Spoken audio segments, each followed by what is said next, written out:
Добрейшего тебе времени суток, дорогой зритель! Ты на канале Мари Костро, у микрофона его хозяйка Александра. Как ты можешь видеть из названия, это видео посвящено рисованию крыльев гармоникса мышкой. Так что устраивайся поудобнее, включай любимую музыку и мы начинаем. Любой рисунок принято начинать с наброска. Его можно выполнить на бумаге, а затем с помощью фотоаппарата или сканера закинуть в компьютер. Либо, если ты владеешь навыками рисования на планшете, сделать уже в графическом редакторе. Для этого создай новый холст достаточно большого разрешения. Именно большого, потому что в противном случае твои крылья будут выглядеть размыто на готовом рисунке.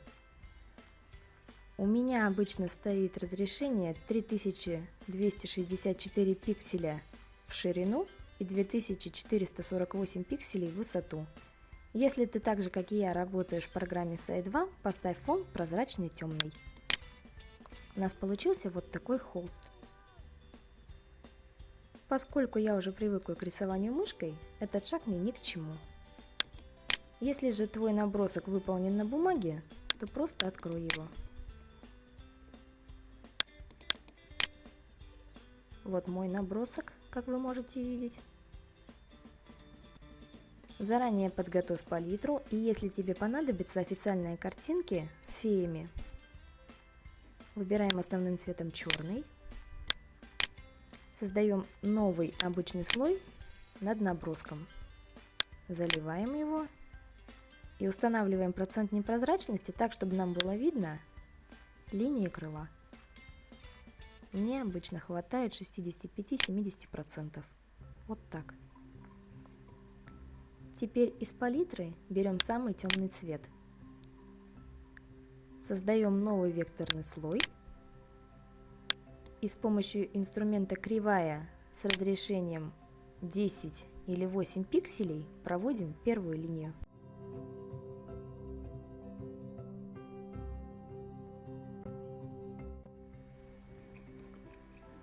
Как мы можем видеть, линия получилась не идеальной. Ей можно придать аккуратности с помощью инструмента правка или же Edit.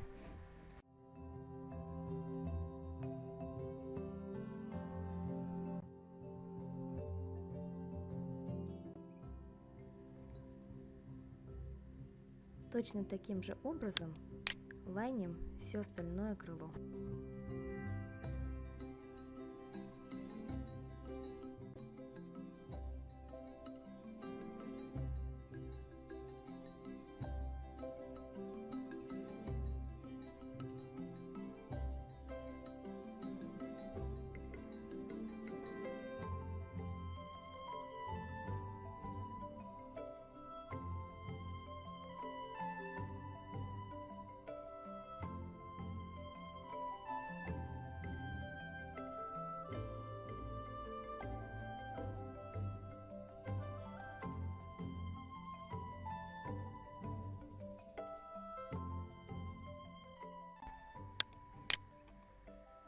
Итак, у нас получилась вот такая вот внешняя часть крыла, но, как мне кажется, крыло у меня получилось все-таки немного толстым, поэтому с помощью инструмента толщина я уменьшаю значение каждой линии.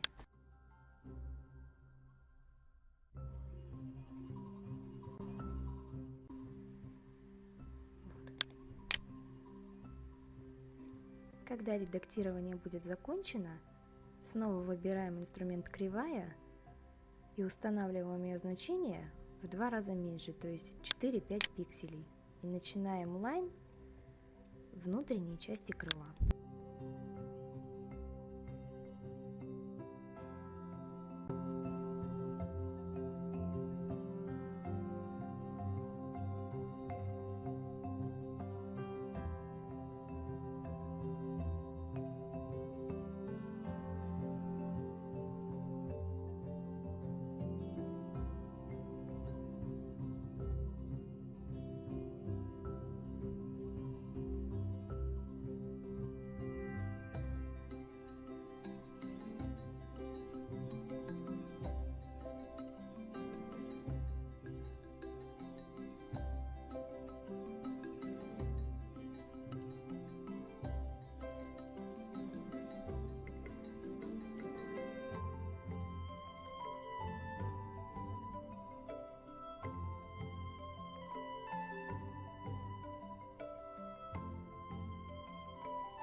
Ну вот, первый сегмент у нас готов. Следующие сегменты мы будем делать на новых слоях. А вот расположение этих слоев зависит от твоей задумки. Я начала рисовать с самого верхнего сегмента, значит остальные у меня будут под ним.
Итак, лайн готов.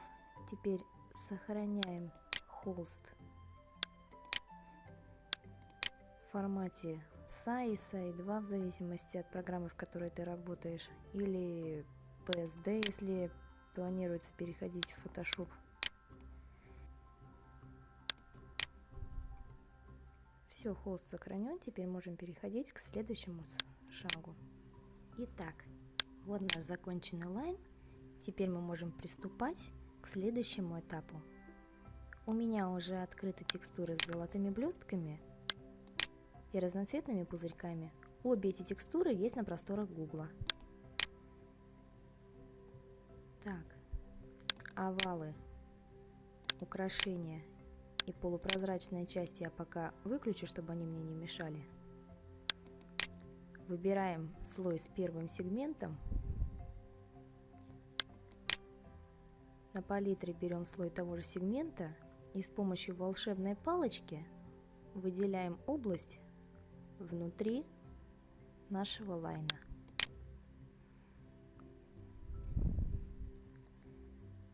Те части, что не захватила волшебная палочка, вполне можно выделить специальным инструментом, который находится рядом с давлением, или в английской версии pressure.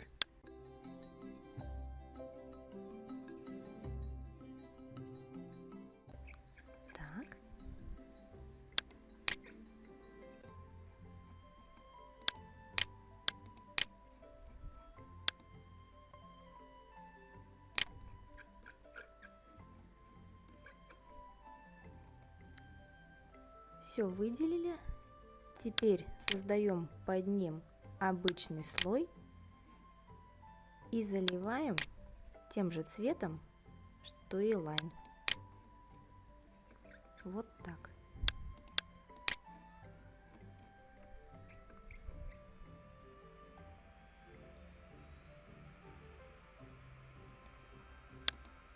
Теперь переходим на вкладку с текстурой золотых блесток.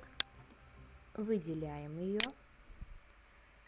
Сделать это можно либо с помощью меню правка копировать, либо с помощью сочетания клавиш Ctrl+C. Снова возвращаемся на вкладку с крылом. Нажимаем правка вставить или Ctrl+V. И перетаскиваем текстуру на область с заливкой. В принципе, текстуру можно не менять по размеру, но все-таки я предпочту немного ее уменьшить. Снова скопировать и вставить. И так несколько раз. Так просто смотрится аккуратнее.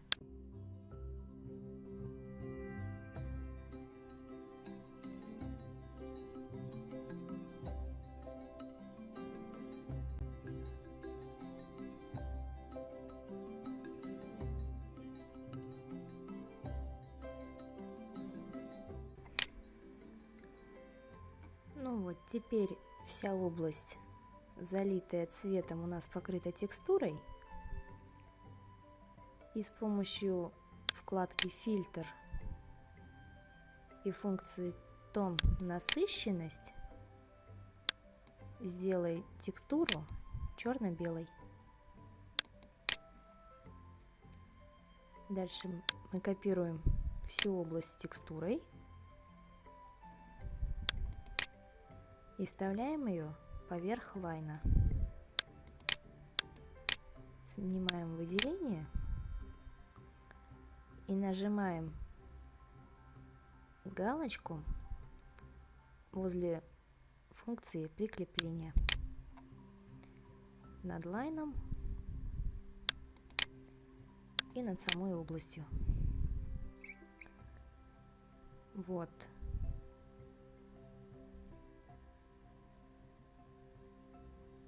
Точно так же делаем и все остальные сегменты.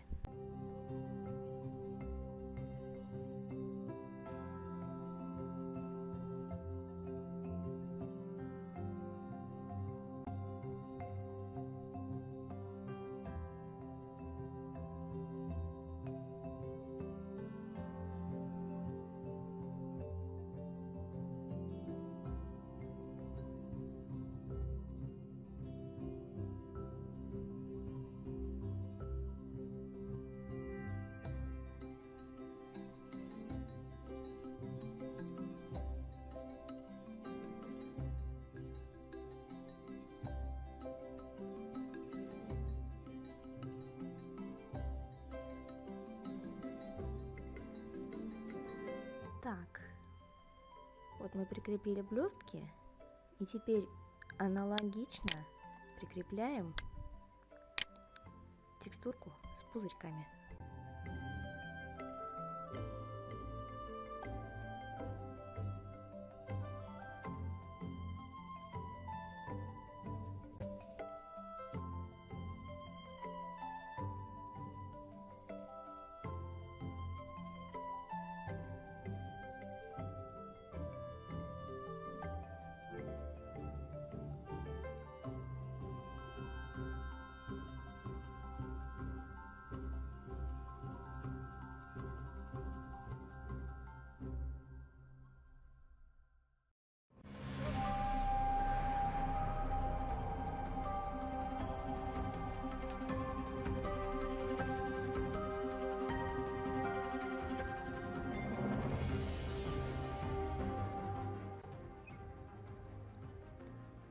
Так, ну вот, обе текстуры у нас прикреплены, и если ты работаешь в SAI 1, то на этом шаге можно пока остановиться.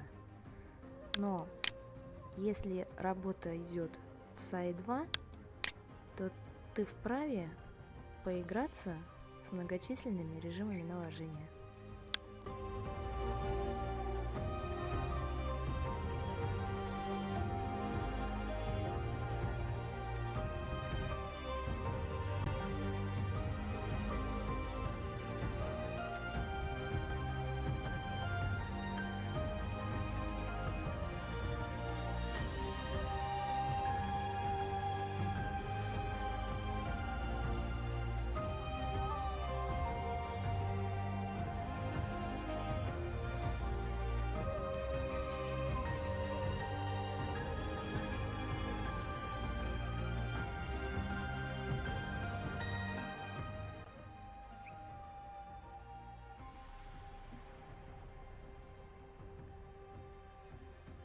Ну вот, теперь этот этап можно считать завершенным.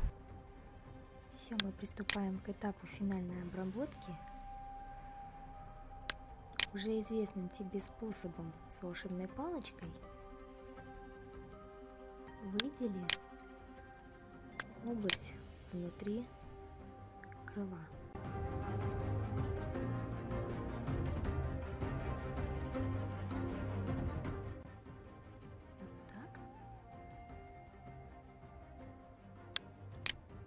Создай новый обычный слой под слоем с текстурами. Возьми один из самых светлых цветов, залей выделенную область и поставь непрозрачность в районе 50-65%. Вот так.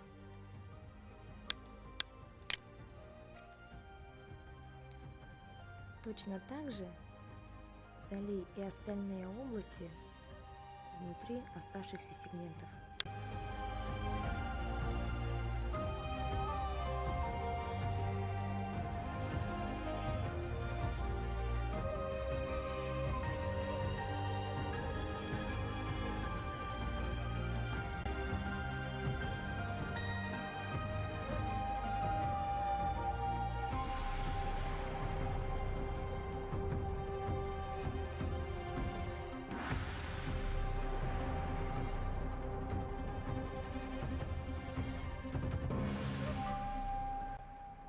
Теперь наше крыло практически готово. Мы его сохраним в формате PSD и перейдем в Photoshop. Все, крыло у меня открылось. Здесь, если тебе будет нужно, ты можешь поиграться с режимами наложения. Но поскольку у меня уже все готово, то я приступлю к последнему шагу. Снова беру волшебную палочку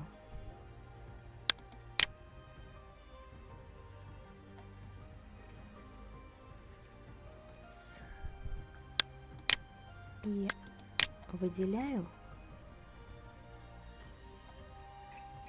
одну область в сегменте. Где здесь? Вот она. Теперь создаю новый слой поверх него. Беру кисть.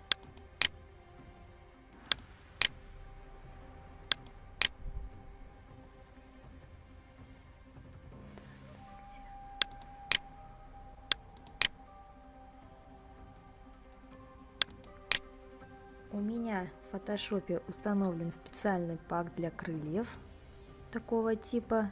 Я оставлю ссылку на него в описании. В принципе, может подойти любая кисть с пузырьками мелкого или ниже среднего размером.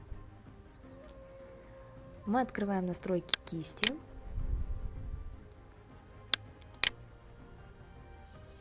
Здесь у меня уже все проставлено, то есть динамика формы, рассеивание, я его даже уменьшу немного.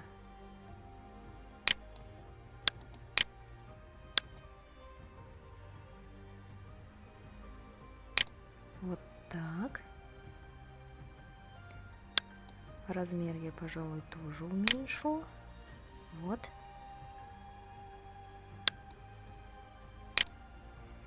И теперь проводим по всей области крыла. Так.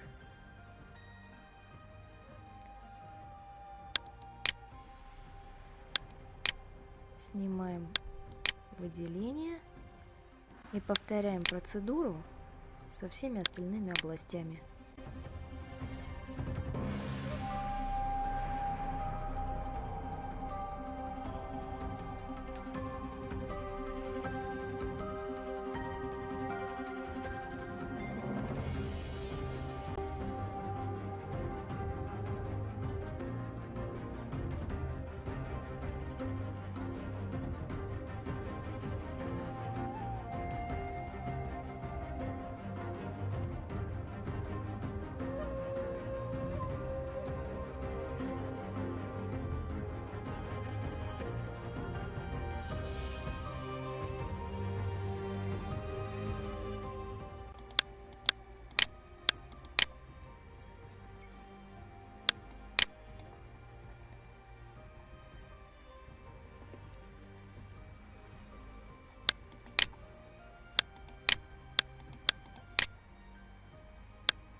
Так, все, первый узор у нас наложен.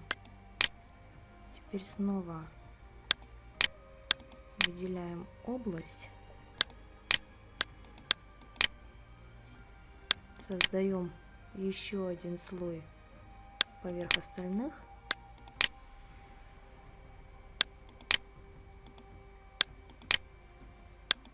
И кистью с блестками или звездочками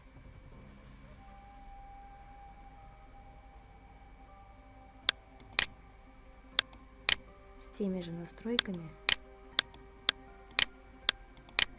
делаем несколько мазочков.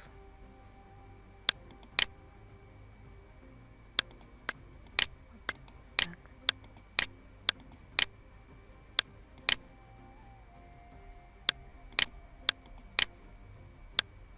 Можно уменьшить непрозрачность. Например, вот так.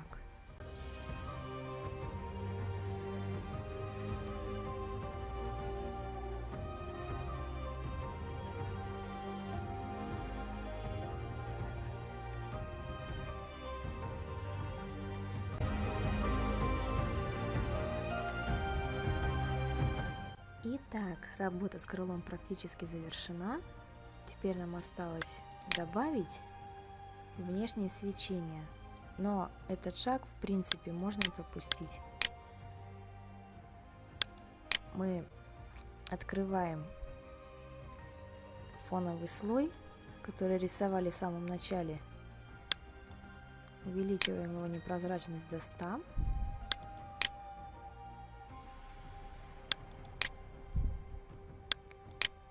Дальше объединяем слои с пузырьковой текстурой и с текстурами блесток, то есть внешнюю часть крыла. Дважды щелкаем кнопкой мыши и выбираем внешнее свечение. Режим наложения нормальный. Непрозрачность можно оставить стандартную, но я ее еще больше уменьшу. Цвет, в принципе, можно сделать любым подходящим. Я оставлю какой есть белый. И увеличиваем размер где-то до 30-35 пикселей, можно до 40. Вот так. Переходим на следующий слой. Так. И теперь поступим немного хитрым образом. Нажимаем правой кнопкой мыши по иконке слоя со свечением. Выбираем «Скопировать стиль слоя». Кликаем правой кнопкой мыши по следующему слою внешней части крыла и выбираем «Вклеить стиль слоя». У нас автоматически появляется внешнее свечение. Точно такие же манипуляции мы проделываем с остальными сегментами.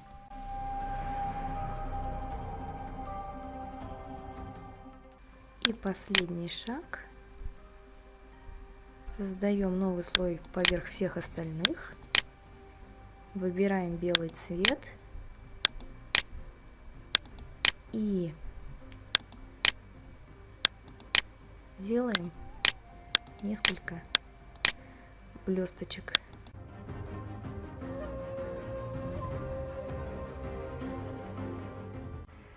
Все, в принципе, работа завершена.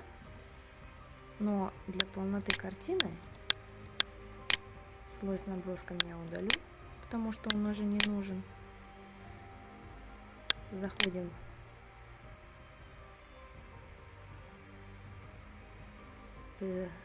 во вкладку изображения, размер холста, выбираем пиксели, вдвое увеличиваем ширину. То есть ставим 4896 пикселей. Отдаляемся, чтобы было удобнее. Выбираем редактирование, свободное трансформирование. Растягиваем черный слой. Делаем его на время невидимым. Объединяем все слои с крылом. Нажимаем свободное трансформирование. Выделяем его. Копируем. Вставляем.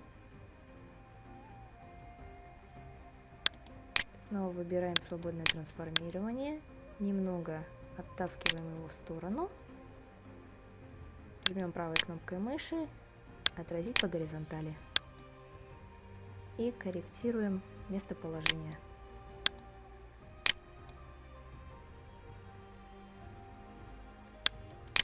Объединяем слои с крыльями и с помощью вот такого инструмента подгоняем изображение по размерам. Нажимаем на галочку или Enter и удаляем черный слой. Все, наши крылья готовы. Сохраняем их в формате PNG. Именно так и никак больше, потому что иначе крылья будут сохранены на белом фоне. Этого нам не нужно. Сохраняем.